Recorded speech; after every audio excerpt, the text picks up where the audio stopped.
And we are seeing ICE presence here in Northeast Florida this week. Right. Agents were spotted running joint operations with FHP throughout our area. Florida, they're trying to get their hands on your money. Yeah, so the FBI is warning, don't fall for it. As News4Jax reporter Aaron Farrar tells us, these scammers are using threats. By daylight, the Arizona line looks procedural. Freight idles beneath inspection canopies. School traffic slips through frontage roads in Nogales. Utility contractors mark pavement. Warehouse crews roll open bay doors, and the border performs its daily illusion of order. Under one of those warehouses, the ground was moving.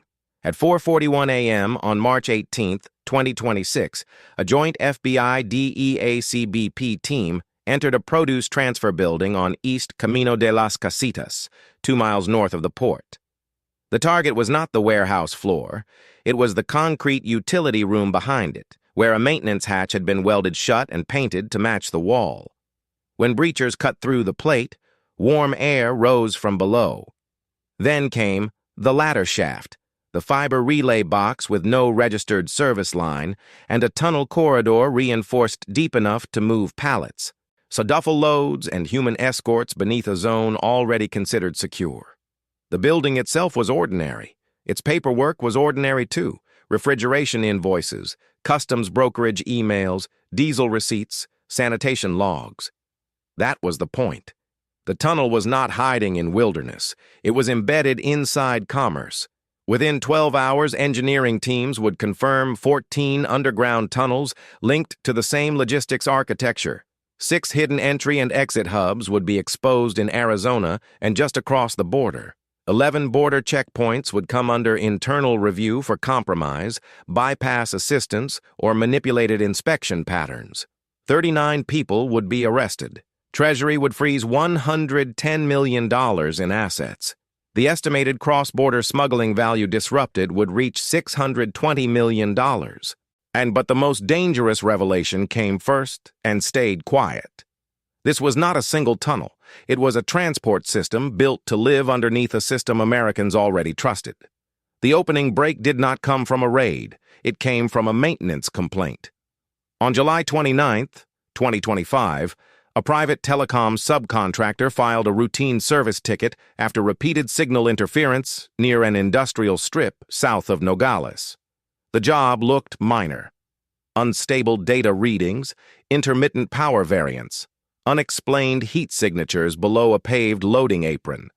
A city utility crew checked the area.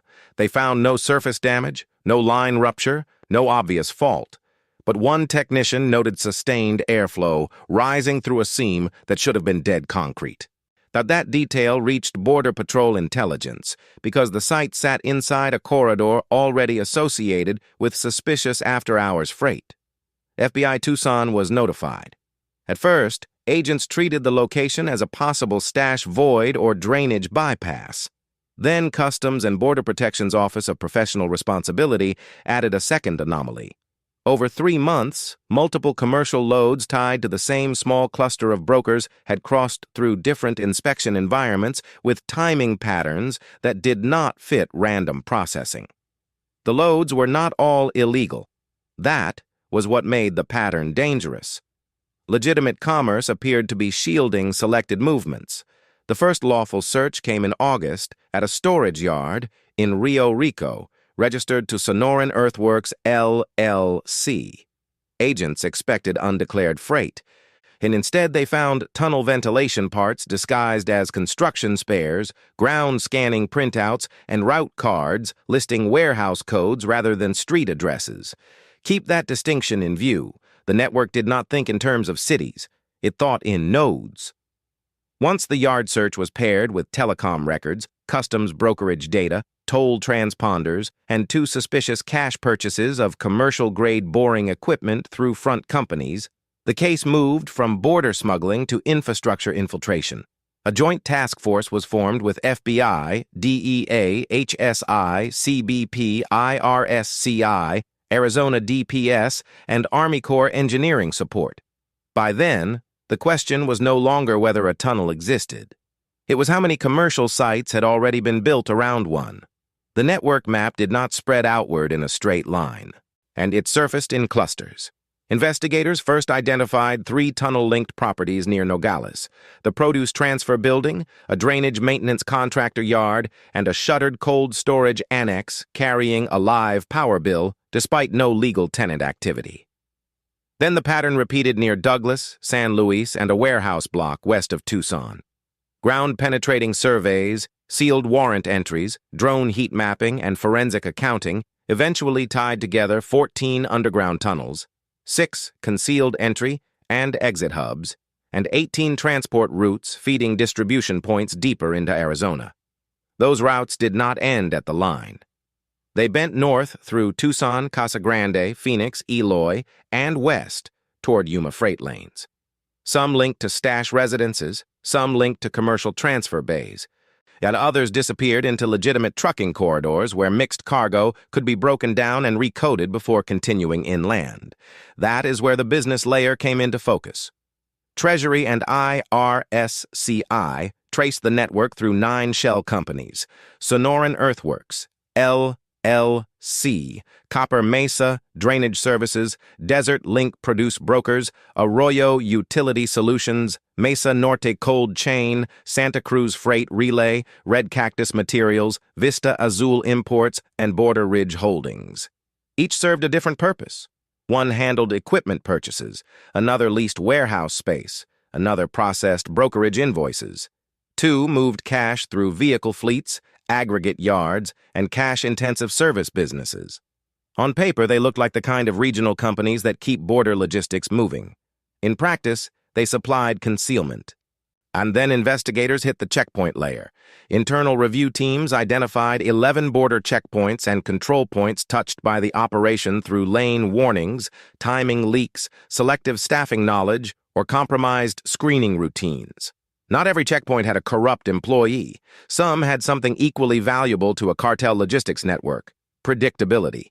But in at least 4 cases, agents found evidence of direct interference. Shift rosters photographed in advance, inspection alerts passed through private messages, and load identifiers circulated before trucks ever reached the booths. Remember that number, 11. It proved the tunnels were only the subterranean segment of a much larger design.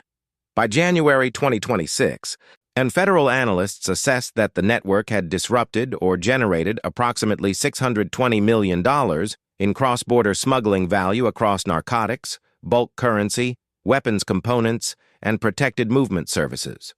The tunnels mattered. The architecture around them mattered more. The machinery of the system was built on short relays, legal cover, and controlled uncertainty. Cargo rarely moved from tunnel exit to final destination in a single run. Loads were split quickly. Small teams handled extraction, transfer, staging, and outbound dispatch. One hub might receive tunnel traffic, another hub handled repackaging. A third inserted the freight into legitimate logistics streams using produce pallets, contractor, supply loads, drainage equipment shipments, or empty return trailers. What looked like ordinary turnover was actually concealment. The tunnels themselves were only one layer. The real strength of the network was integration with normal border infrastructure. Warehouse basements were modified under renovation permits.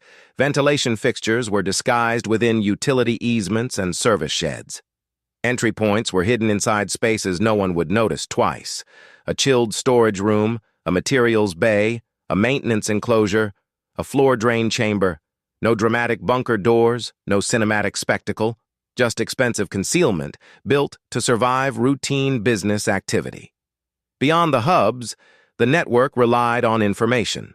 Dispatchers tracked which freight lanes were congested, which inspection teams rotated off duty, where maintenance closures changed traffic flow, and when legitimate commerce created enough noise to hide a protected movement. And that did not require total control over the border. It required selective visibility. What looked like commerce was actually concealment.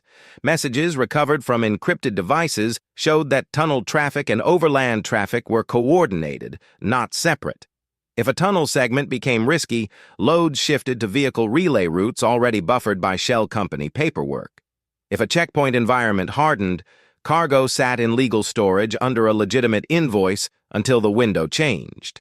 That flexibility is why investigators described the system as a logistics architecture rather than a smuggling route. And still, one feature stood out above all others: cost discipline. The operation treated infrastructure like an investment portfolio. Tunnels were built only where commercial cover, exit access, and inland routing justified the risk. And that level of planning is not improvisation, it is management. The central logistics coordinator was Rafael Moreno, a dual-role freight broker operating from Tucson through Desert Link produce brokers. Moreno did not advertise himself as a cartel figure. He looked like a border business operator fluent in customs paperwork, warehouse turnover, and carrier scheduling. According to the indictment, that was precisely his value. The engineering layer was overseen by civil contractor Evan Mercer, owner of Copper Mesa Drainage Services. Mercer managed subcontractors, soil haul invoices, maintenance access, and permitted work zones near sites later tied to tunnel ventilation and concealed shafts.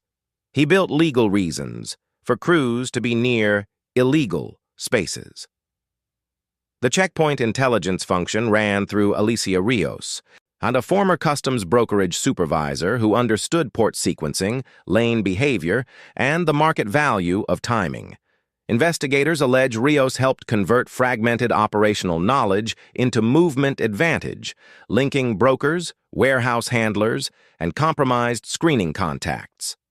Deeper inside the Arizona side of the network, warehouse manager Daniel Cortez controlled staging at the Nogales and West Tucson hubs. He coordinated short-haul relays, repackaging crews, and clean outbound loads. One seized message described him as the man who kept ground quiet. There were higher figures across the border. The case files reference them, but the Arizona investigation focused on the infrastructure ring north of the line: the brokers, facilitators, engineers, drivers, accountants, and corrupt access points that made the tunnels useful. That matters. Smuggling networks survive because logistics people often look less visible than gunmen. They wear reflective vests, carry tablets, file invoices, and answer phones. By the time law enforcement notices them, the route may have been operational for years. Operation Sand Meridian began before first light on March 18th and expanded in stages throughout the morning. The first stage targeted the hubs. FBI tactical teams hit the Nogales warehouse, the Rio Rico contractor yard, a West Tucson transfer site, a commercial unit near Douglas, a storage yard outside San Luis, and a brokerage office in South Phoenix. Simultaneously, CBP and HSI investigators moved on internal records, lane data, badge access histories, and communication devices tied to personnel under review for checkpoint compromise. The Arizona DPS sealed approach roads at 3 commercial sites long enough for engineers to conduct safe entry sweeps. The second stage targeted movement. Once digital exploitation teams pulled live dispatch messages from seized phones, agents redirected surveillance units toward active relay routes near Interstate 19, State Route 82, and the freight connectors feeding Tucson and Casa Grande. 2 outbound box trucks were stopped. 1 flatbed was diverted for inspection. A storage van linked to Santa Cruz Freight Relay was intercepted before it could clear a secondary staging yard. Those stops connected tunnel exits to overland distribution in real time. Then the case accelerated. At 8:14 a.m., a forensic review of 1 encrypted tablet recovered from the Nogales hub identified 3 additional underground sites not on the original warrant matrix. One was a concealed shaft beneath a service bay leased through Arroyo Utility Solutions. Another sat under a vacant cold storage property with a false municipal renovation packet. The third linked to a commercial parcel outside Douglas that had already been visited twice by trucks tied to Moreno's brokerage network.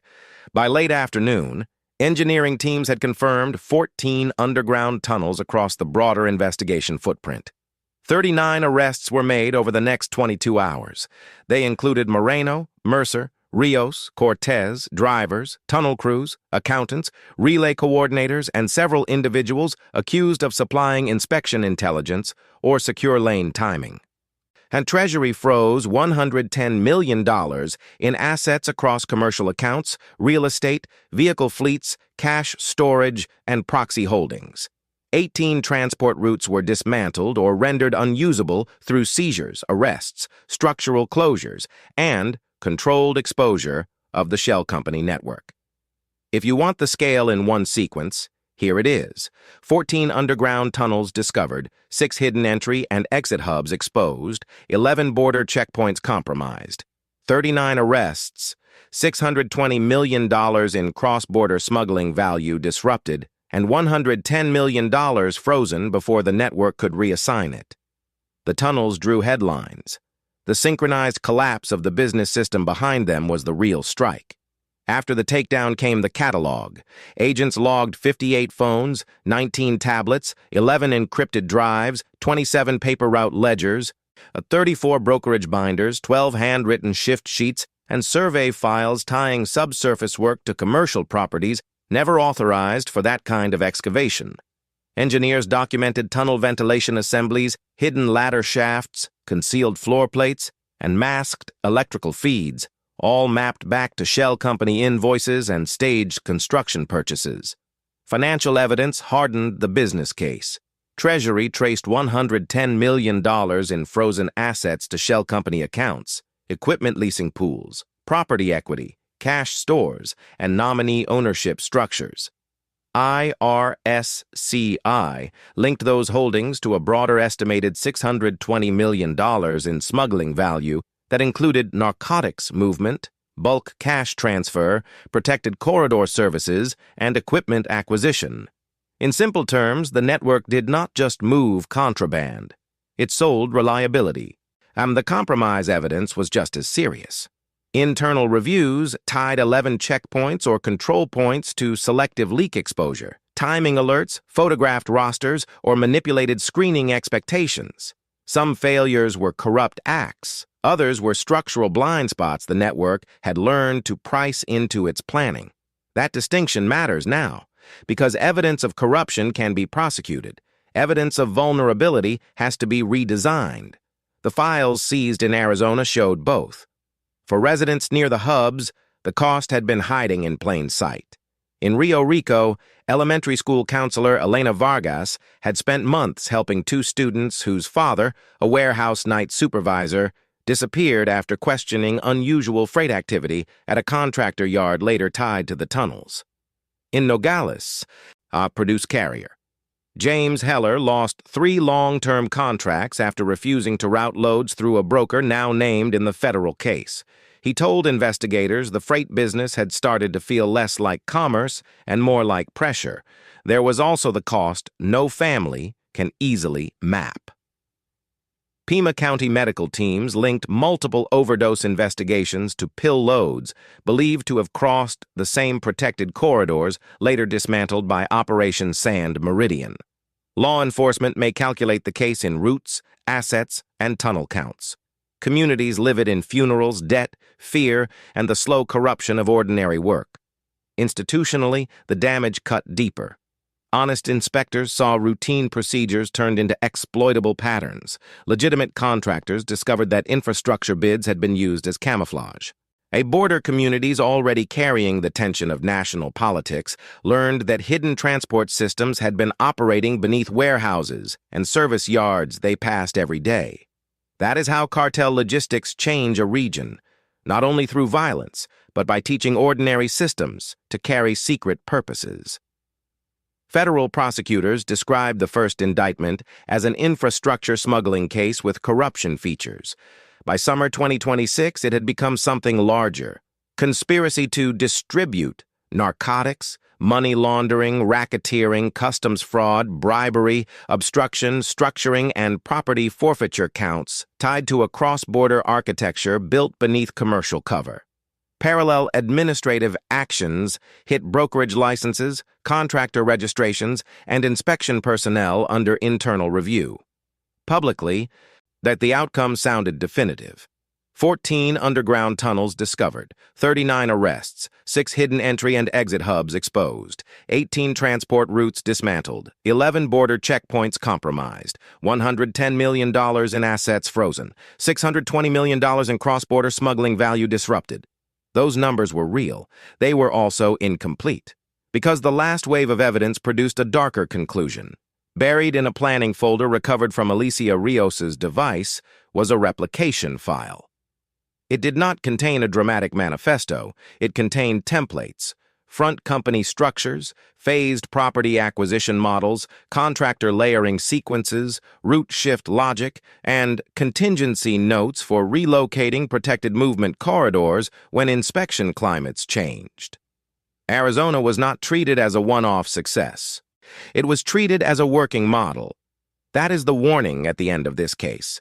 Modern border security is no longer challenged only by people running through open terrain or by trucks carrying obvious loads.